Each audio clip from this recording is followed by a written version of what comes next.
Welcome to our channel. Soeharto menjabat Presiden Republik Indonesia selama 32 tahun. Tidak mengherankan kalau ia menjadi penguasa yang amat kuat.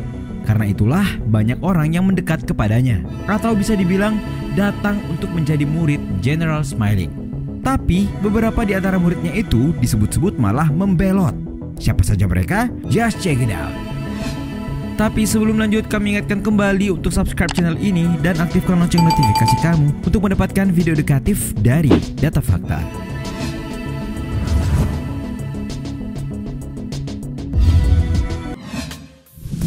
Harmoko. Bagi yang sudah lahir, apalagi sudah balik di masa Orde Baru, pasti karib dengan bapak yang satu ini.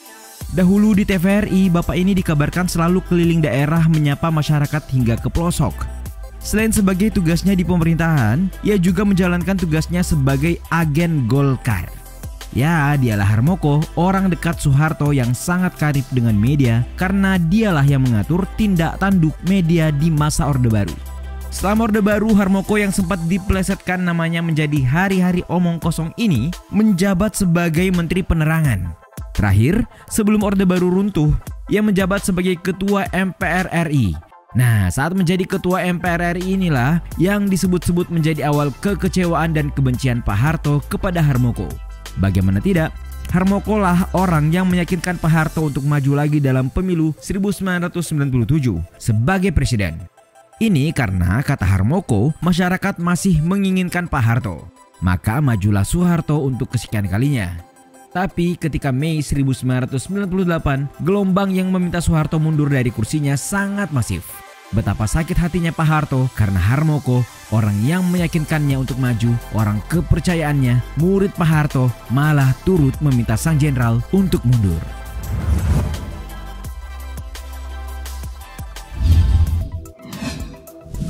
Habibie.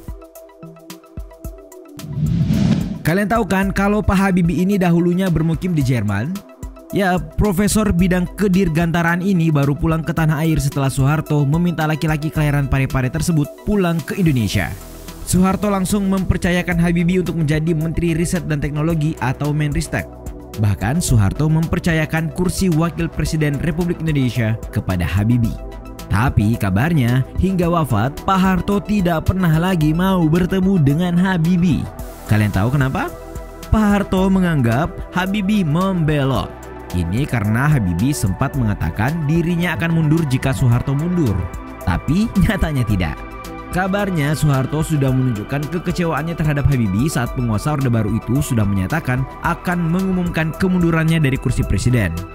Ya, Soeharto sudah menjaga jarak dengan Habibie sejak 20 Mei 1998. Bahkan ketika Habibie ingin berbicara melalui telepon soal rencana presiden berhenti dari jabatannya, pada 21 Mei 1998, Soeharto sudah bersikap dingin. Saat pembacaan pernyataan mundur dan penyerahan kuasa pada Habibie pun, Soeharto tak pernah menggubris Habibie. Menurut pengakuan Habibie dalam bukunya, bahkan saat Habibie dan Ibu Ainun menjenguk Pak Harto, keduanya tidak diperkenankan untuk bertemu.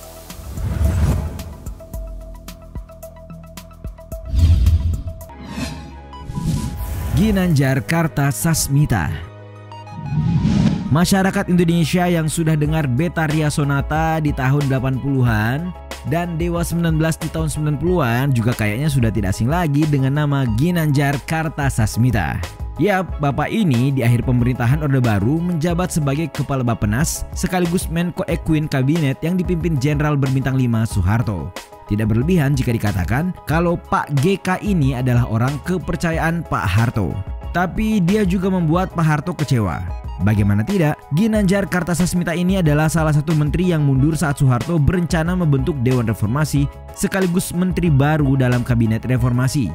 Bahkan GK ini adalah orang yang mengumpulkan sejumlah menteri untuk bersama-sama menyatakan kemundurannya dari Kabinet Soeharto dan meminta The General Smiling itu mundur. Di bawah koordinasi Ginanjar, ada 14 menteri kabinet terakhir Soeharto yang menyatakan mundur dan menolak langkah Soeharto untuk membentuk Dewan Reformasi sekaligus pelantikan menteri baru. Disebutkan kalau mundurnya para menteri ini karena langkah pembentukan Dewan Reformasi dinilai tidak akan bisa menyelesaikan kondisi ekonomi dan politik Indonesia yang mengalami krisis hebat.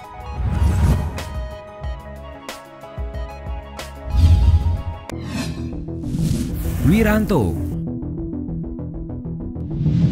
Kalau kalian rajin menyaksikan sejumlah ulasan data fakta, kalian mungkin sudah tahu betapa Wiranto merupakan salah satu anak emas Soeharto. Yap, kalau belum silakan cek video kami yang terkait orang-orang Orde Baru yang berada di lingkaran Jokowi dan sejumlah jabatan yang pernah dijabat Wiranto.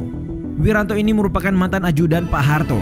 Setelah jadi ajudan sang penguasa Orba, Wiranto lalu menjadi Kasdam Jaya tahun 1993 dan setahun berikutnya dirinya langsung menjadi Pangdam Jaya, yakni pada tahun 1996. Dari sini ia langsung didapuk menjadi Panglima Komando Cadangan Strategis Angkatan Darat atau Pangkostrat hingga menjadi Panglima ABRI dan Menteri Pertahanan Soeharto. Tapi bapak yang kayaknya kini menjadi orang kesayangan Jokowi ini juga disebut-sebut membelot kepada Soeharto. Ya, bagaimana tidak? Menjelang lengsernya Soeharto, Wiranto lah yang saat itu diberi tugas untuk instruksi Presiden dengan nomor 16/1998 yang ditandatangani oleh Presiden Soeharto.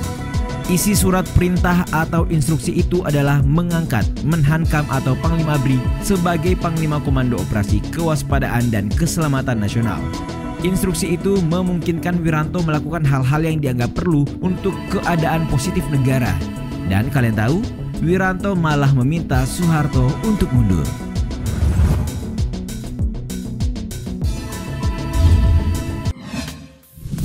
Prabowo. Tidak ada kayaknya yang tidak tahu kalau Prabowo ini merupakan menantu kesayangan Soeharto. Kalian ketahui kalau mantan Jenderal Kopassus ini adalah suami dari Titik Soeharto namun bercerai. Prabowo menikah dengan Siti Hedianti Haryadi alias Titik Soeharto pada tahun 1983. Keduanya lalu bercerai di tahun 1998, tak lama setelah Soeharto lengser. Ada yang menyebut kalau mereka berdua bercerai karena Soeharto marah mendengar kabar Prabowo membelot.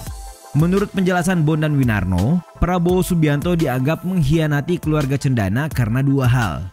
Katanya ini karena Prabowo berani menganjurkan Presiden Soeharto untuk mundur. Yang kedua, karena Prabowo Subianto tidak menggunakan senjata dan malah membiarkan demonstran masuk ke kompleks DPR MPR. Ini membuat Soeharto dan keluarga Cendana kecewa dan marah berat. Maka diusirlah Prabowo dari Cendana dan ia pun menceraikan Titik Soeharto yang telah memberikan satu putra untuk Prabowo Subianto.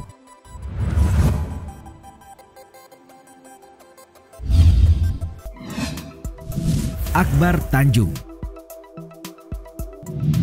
Pada awal-awal era Orde Baru, Akbar Tanjung merupakan salah satu anak muda kesayangan Soeharto.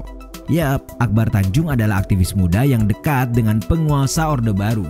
Tidak hanya itu, pada pemerintahan Presiden Soeharto, Akbar Tanjung pernah menjabat sebagai Menteri Negara Pemuda dan Olahraga tahun 1988 sampai 1993 dan Menteri Negara Perumahan Rakyat dan Pemukiman 1993 sampai 1998. Tapi pada tahun 98, Akbar Tanjung malah menjadi salah satu orang yang mengordinasi 14 Menteri Soeharto yang menyatakan diri mundur dari kursi kabinet.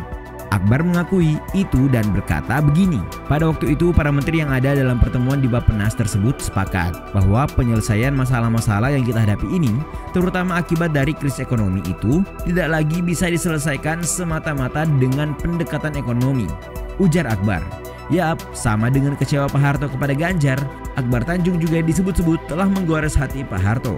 Bagaimana tidak, saat itu Akbar diharapkan oleh Pak Harto untuk masuk dalam Dewan Reformasi. Namun, ia malah menjauh dari Pak Harto.